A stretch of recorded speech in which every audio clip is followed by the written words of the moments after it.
பாண்டித்துறை, நான் காரை விட்டு இறங்கி மறைஞ்சிருந்த சமயம் பார்த்து இப்ப பெட்டி எடுத்துட்டு கார்ல போய் எங்கேயோ மறைச்சு வச்சுட்டு வந்து கதை சொல்றேன். அட பாவி, என் மேலே பழி சுமத்துறியா? இவன் சொல்றத நம்பாதீங்க. அஞ்சாப்பட வேலை செய்யாது. போட்டி எங்க? நீங்களும் என் மேல சந்தேகப்படுறீங்க. பேசாதே. இன்னைக்கு ராத்திரி போற டைம் உனக்கு. காலம்பரை 8 மணிக்குள்ள போட்டி வரணும். இல்லைன்னா ஐயோ, இது அநியாயம். வாழ்நாளெல்லாம் உங்களுக்கு பணிவிடை செய்தேன்னு அதுக்கு பரிசா இது. மோகன், இவ்வளவு அந்த அறையில் அடைச்சு வை. காலம்பரை விசாரிப்போம்.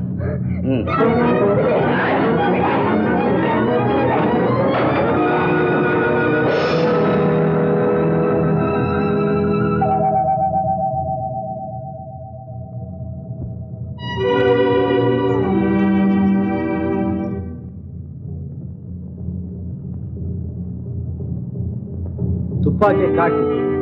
உங்ககிட்ட பொட்டியை பறிச்ச பொண்ணு யாரு? அவன் ஏதோ ஒரு கொள்ளை கூட்டத்தை சேர்ந்த மாதிரி தெரியுது. அவளை இன்னைக்குதான் பார்த்தேன். அது சரி, கொஞ்ச நாளைக்கு முன்னால கடற்கரையில கத்தியால குத்தப்பட்டு செத்து போன அருணகிரிக்கு உனக்கு ஏதாவது சம்பந்தம் உண்டா? உண்டு. இந்த ஆளை கூட்டிட்டு போய் ஸ்டேட்மெண்ட் வாங்கிக்கணும்.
கள்ளக்கடத்தல் விஷயமா?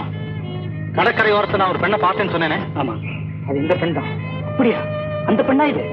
ஆமா, கார் சுட்டிருப்பாங்க. மிஸ்டர் ராஜு, கொலை செய்து இந்த இடத்த விட்டு இன்னும் போயிருக்க முடியாது. நீங்க இருங்க, நான் வரேன்.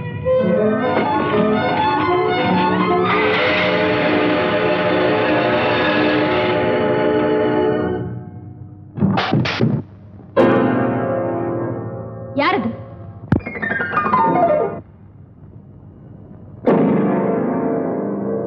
நீயா? ஆமா, இது பாண்டித்துறை வீடு தானே? அது இருக்கட்டும், நீ எங்க வந்த?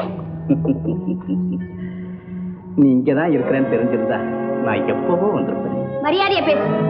அப்பா, அப்பா. அப்பாவா? என்ன விஜயா?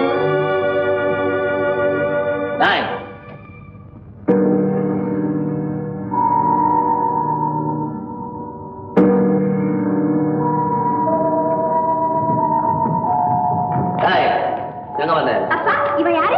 நம்ம கஸ்டமர்ல ஒரு ஆள் தான். இவ என்கிட்ட என்னென்னமோ சொல்றான்ப்பா. நான் பேசுகிறேன். உள்ள போ. எதா இருந்தாலும் பேங்க்ல தான் பேசணும். வீட்டுக்கு வரக்கூடாதுன்னு உனக்கு தெரியுமில்ல? கேட்கறத பதில் சார். இல்ல சார், ஒரு அர்ஜென்டான காரியம். நான் அர்ஜென்ட்டா இருக்கட்டும், அவசரமா இருக்கட்டும், வீட்டுக்குள்ள வரக்கூடாது.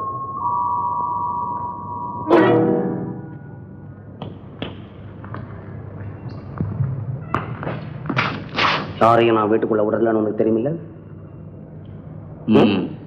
காரணம் இப்பதான் எனக்கு தெரியுது. பாண்டித்துறை, உங்ககிட்ட இவ்வளவு அழகான பொண்ணு இருக்கிறதா என்கிட்ட சொல்லவே இல்லையா? ஏன்? பிளாக் மார்க்கெட்ல எவ்வளவு பணம் இருக்குன்னு கேளு. நயா பைசா விடாம சொல்றேன். ஃபேமிலியை பத்தி மட்டும் கேட்காது. ஃபேமிலி வேற, பிசினஸ் வேற. பிசினஸ் ஸ்பாயில் ஆனா சரிப்படுத்திக்கலாம், ஃபேமிலி ஸ்பாயில் ஆனா சரிப்படுத்த முடியாது. இப்ப எங்க வந்த நீ? ஒரு சந்தோஷமான செய்தி இல்ல, ராஜாத்திய க்ளோஸ் பண்ணிட்டேன். Good good. அப்ப செஞ்சது சரிதான். ஆயத்தரம் தான் சுற்ற வேண்டியது. அந்த துரோகி பசு மாதிரி இருந்துகிட்டு என்னைய கொல்ல சதி செய்திருக்கிறாடா. பசு கொல்லாதுங்க, பால் தான் கொடுக்கும். மகன், உடனே புறப்படுதே. எனக்கு கொஞ்சம் பணமா?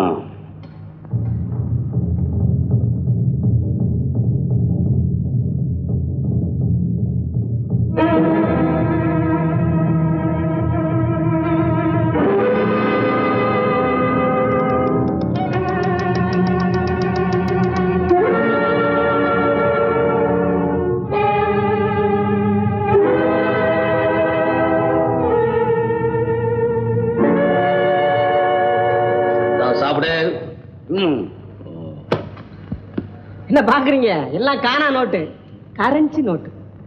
பாண்டித்துரை, உங்க பொண்ணு பேர் என்ன? ஏன் சும்மா அதையே கிளறு நீ? ஏன் நான் தெரிஞ்சுக்க கூடாதா? Full name Vijay, half name Vijay. Viji. ஆஹா, பியூட்டிஃபுல் நேம். ஆமா, நேத்து சாயந்தரம் உங்க பொண்ணை நம்ம பிசினஸ் பண்ற இடத்துக்கு பக்கத்துல சந்திச்சனே. என் பொண்ணியா?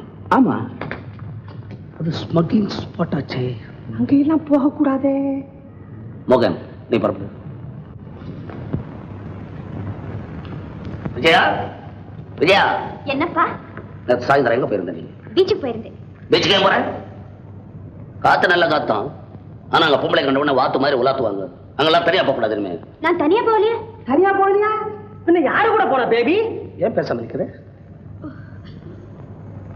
அப்பா வந்து நான் உன்னை எவ்வளவு கஷ்டப்பட்டு வளர்த்திருப்பேன் எனக்கே தெரியாம சண்டே ஈவினிங்ல பீச்சில் போய் பிச்சைக்காரனை காதலிச்சு மண்டே மார்னிங்ல வந்து அவனை கட்டி கொடுன்னு என்கிட்ட சொல்றேன்.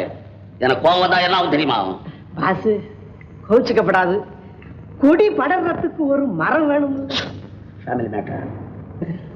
விஜயா, அப்பா shut up. இப்படின்னு மாமூல் ஃபாதர் சொல்லுவாங்க, ஆனா நான் அப்படி சொல்ல மாட்டேன். நான் நாவல்டி ஃபாதர். விஜயா, இந்த உலகத்துல எனக்காக ஒரு சொட்டு கண்ணீர் விடுறது உன்னை தவிர வேற யாரு இருக்காங்க? எனக்கு உன் சிரிப்பு தான் என் லட்சியம், உன்னுடைய குதூகலம் தான் என்னுடைய கொள்கை. தகப்பனாருக்கு ட்ரபிள் கொடுக்க கூடாதுன்னு நீயே ஒரு மாப்பிள்ளையை செலக்ட் பண்ணிட்டியா? Good good good. அதை நிறைவேற்றி வைக்க வேண்டியதான் என் வேலை. அப்பா, உங்க அன்புக்கு எல்லையே கிடையாது. உன் அன்புக்கும் என்னுடைய யோகியதைக்கும் தகுந்தவனாதான் பார்த்து செலக்ட் பண்ணிருப்பேன்னு நினைக்கிறேன். ஆமா அப்பா, அவர் ரொம்ப நல்லவர். உங்களுக்கு மருமகனா வர்றதுக்கான குவாலிஃபிகேஷன்ல அவர்கிட்ட இருக்கு. ஆமா, பையன் ஏதாவது வேலையில இருக்கானா? ஆமா அப்பா, நல்ல உத்தியோகத்தில் இருக்காரு. கவர்மெண்ட் சம்பந்தத்துல ஒண்ணும் இல்லையா? இல்ல இல்ல, ஏதோ தனிப்பட்ட பேங்க்ல செக்ரட்டரியா இருக்காரு. பேங்க் நல்ல வேலை, பணம் ரோல் பண்ணலாம். என்ன இருந்தாலும் இந்த காலத்து பசங்களை நம்பிட முடியாது. Fraud fellow. ஆமா ஆமா ஆமா ஆமா. ஐயோ ஐயோ, எல்லா பயனும் பயங்கர பயனாயிட்டானுங்க. பகல்ல உட்காவ பிடிக்கிறான், அதே கையால ராத்திரில துப்பாக்கிய பிடிக்கிறான். ட்ரெஸ்ஸ வச்சு எடை போட முடியலீங்க இப்போ.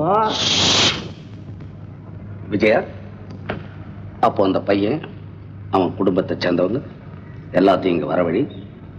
நானும் அவங்கள பார்த்த மாதிரி இருக்கும், அவங்க உன்னையும் பார்த்த மாதிரி இருக்கும். அதெல்லாம் பேபி கவனிச்சுக்க. நீ போய் ரெஸ்ட் எடுத்துக்கம்மா பேபி, போம்மா. பாசே, அவர் பேங்க் நம்ம பேங்க் மாதிரிதான் இருக்குமோ?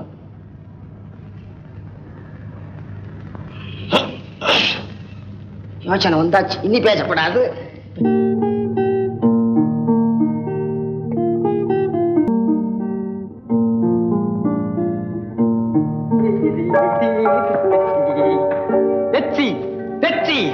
விஜயா, நான் வெற்றி அடைஞ்சிட்டேன். கள்ளக்கடத்தல் கூட்டத்தின் தலைவனை கைது செய்துட்டேன். இன்னும் கொஞ்ச நாள்ல கொள்ளக்காரங்களையும் கைது பண்றேன். நல்ல செய்தி ராஜு, நானும் ஒண்ணு சொல்ல போறேன். நல்ல செய்தி ஒண்ணு என்ன, 1000 சொல்லு. நல்ல செய்தியை தான் சொல்லணும், நல்ல செய்தியை தான் கேட்கணும். அப்பா, எனக்கு கல்யாணம் நிச்சயம் பண்ணிட்டாங்க. இல்ல என்ன, நம்முடைய காதல் மாளிகை இடிக்கப்படுற பார்த்து நீ கலங்கலையா? எதுக்காக? என் வாழ்க்கை எப்படி இருக்கணும்னு எங்க அப்பாவுக்கு நல்லா தெரியும். அப்படின்னா உன்னுடைய காதல் மேடையில நடிக்கப்பட வேண்டிய நாடகம் தானா? வாழ்க்கையே ஒரு நாடகம் தானே ராஜு? இல்ல, நீ ஏமாத்திட்ட விஜி, என்ன ஏமாத்திட்ட. நீங்க தான் ஏமாந்துட்டீங்க. போதும், பெண்களை தெய்வமா மதிக்கிறவன் தான். அந்த தெய்வ இனத்தையே வெறுக்கும்படி செய்தார் விஜி. புது புது கற்பனையால பூரிச்சு போயிருக்க என் மென்மையான இதயத்தை பொடி பொடி ஆக்கிறார். கண்ணாடியா இருக்கிற உங்க இதயத்தை கருங்கலா மாத்தி, அந்த கல்லுல கூட உன்னுடைய உருவத்தை மட்டும்தான் என்னால செதுக்க முடியும். அதுக்கு இன்னொருத்தருக்கு வாழ்க்கைப்பட போற எந்த பெண்ணும் உரிமை கொடுக்க மாட்டா ராஜு.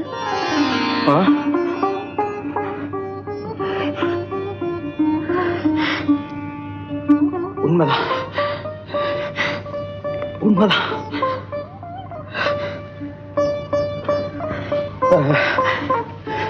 விஜி, உன் அழகு கோயில குடியிருக்க போற அந்த அதிர்ஷ்டக்கார கணவன் யாருன்னு நான் தெரிஞ்சுக்கலாமா? நீங்க அவசியம் தெரிஞ்சுக்கத்தான் வேணும். நான் காதலுக்கு நீ என் இதயத்திலேயே கிளினியே எனக்கு எப்படி இருக்கும்? ராஜு, காதல்ல இன்ப பகுதி மட்டுமில்லை, துன்ப பகுதி கூட சுவையா இருக்கும்னு அனுபவிச்சவங்க சொல்றாங்க. நம்ம காதல் வாழ்க்கையில அப்படி ஒரு துன்ப கட்ட வந்த உங்க ரியாக்ஷன் எப்படி இருக்குன்னு பார்க்கத்தான் இப்படி ஒரு டெஸ்ட் வச்சேன். இது டெஸ்ட் இல்ல, ட்விஸ்ட். விஜி, காதலின் துன்ப கட்டம் படிக்கிறதுக்கும் பார்க்கறதுக்கும் தான் நல்லா இருக்கும், அனுபவிக்க முடியாது. அப்போ நீங்க அனுபவிச்சிருக்கீங்களா? ஓ, கொஞ்ச நேரத்துக்கு முன்னால அனுபவிச்சேனே. அப்பா, நினைச்சாலே பயமா இருக்கு. பயப்படேல், அப்பாவுக்கு நம்ம விஷயம் தெரிஞ்சு போச்சு. ஐயோ, அதிர்ச்சி அடையேல், அப்பா சம்மதிச்சுட்டாங்க. அப்படியா? ஆமா ராஜு, உங்க அம்மாவே எங்க அப்பா பார்க்கணுமா, எங்க வீட்டுக்கு வர சொல்றீங்களா?